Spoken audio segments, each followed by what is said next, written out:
दुनिया में यूँ तो कई आविष्कार किए गए हैं और जिनमें से कुछ तो हमारी जिंदगी को बेहतर बनाने के लिए किए गए हैं। बावजूद इसके हम अपनी रोजाना की जिंदगी में बहुत जल्दी बोर हो जाते अगर साल 1925 में जॉन लोजी बर्ट ने टेलीविजन का आविष्कार नहीं किया होता। आइए जानते हैं टेलीविजन को कैसे बनाया गया और इसका हमारी लाइफ में क्या रोल रहा है। साथ में रशियन साइंटिस्ट कॉन्स्टेंटिन पर्स्की ने टेलीविजन शब्द का इस्तेमाल किया और इसी समय इस शब्द को डिक्शनरी में भी जोड़ा गया। टेलीविजन एक काल्पनिक सोच ही रहता अगर जॉन लोजी बर्ट ने ग्राहम बेल के द्वारा बनाई गई तारों की आवाज और थॉमस अल्वा एडिसन के द्वारा बनाए गए ग्लास ट्यूब का इस्तेमाल नहीं किया होता। 1925 में जॉन लोजी बर्ट ने टेलीविजन का आविष्कार किया और इन्होंने टेलीविजन से दुनिया को देखने का नजरिया ही बदल दिया था। शुरुआती टेलीविजन में कैथोड रे ट्यूब यानी CRT को इस्तेमाल में लिया जाता था, जिसकी वजह से इसका आकार और वजन 10 से 20 किलो का होता था। साल 1928 में दुनिया का सबसे पहला टीवी स्टेशन अमेरिका में बनाया गया था और 1930 आते आते BBC न्यूज ने टेलीविजन पे पहला ब्रॉडकास्ट किया था। टेलीविजन पे पहला एडवर्टाइजमेंट 20 सेकंड का था जो कि बुलोबो कॉर्पोरेशन की एक घड़ी का था और इसी के साथ सबसे पहली कार का एडवर्टाइजमेंट शेवलेट कार कंपनी का था। टेलीविजन को मार्केट में आए हुए 5 साल हो गए थे और 1930 में हफ्ते में 2 बार प्रोग्राम टेलीविजन पर ब्रॉडकास्ट होने लगे थे।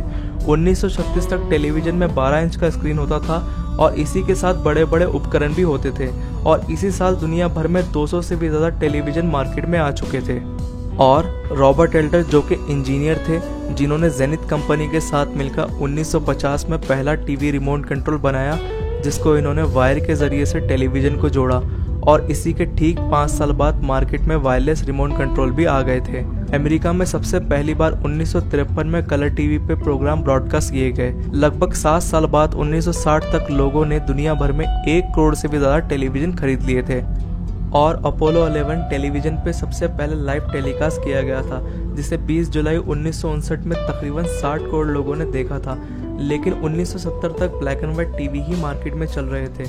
1980 आते आते कलर टीवी ने मार्केट में अपनी जगह बना ली थी, क्योंकि इन टेलीविजन के साथ VCR और गेम जैसे फीचर भी आने लगे थे, जिससे लोगों में टेलीविजन के प्रति दिलचस्पी और भी बढ़ने लगी थी।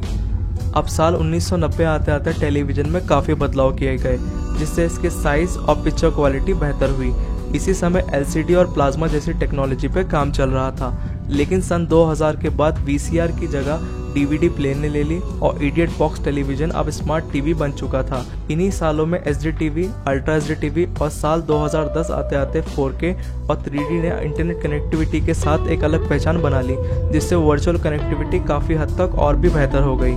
टेलीविजन द्वारा इस्तेमाल की जाने वाली फ्रीक्वेंसी VHF 174 से 216 मेगाहर्ट्ज और UHF 470 से 806 मेगाहर्ट्ज की होती है। एक रिपोर्ट के मुताबिक 1930 से 2019 तक इन्हीं 79 सालों में लगभग 2830 करोड़ से ज्यादा टेलीविजन बिक चुके हैं और दुनिया भर में रोजाना 6 घंटे से ज्यादा टेलीविजन देखा जाता है। तो दोस्तों, ये थी इडियट टेलीविजन बॉक्स से स्मार्ट टीवी तक का हमारा सफर। आप देख रहे थे टेक्सोटेनमेंट पावर्ड बाय ज़ोरोस्टर, जहां हम आपको टेक्नोलॉजिकल इंफॉर्मेशन से एंटरटेन करते हैं। वीडियो पसंद आए तो इस वीडियो को लाइक करें। एम करते हैं 5000 लाइक की और हमें अपनी राय जरूर बताएं टेलीविजन को लेकर और हमें नीचे दिए गए लाल बटन पे क्लिक करके सब्सक्राइब जरूर करें।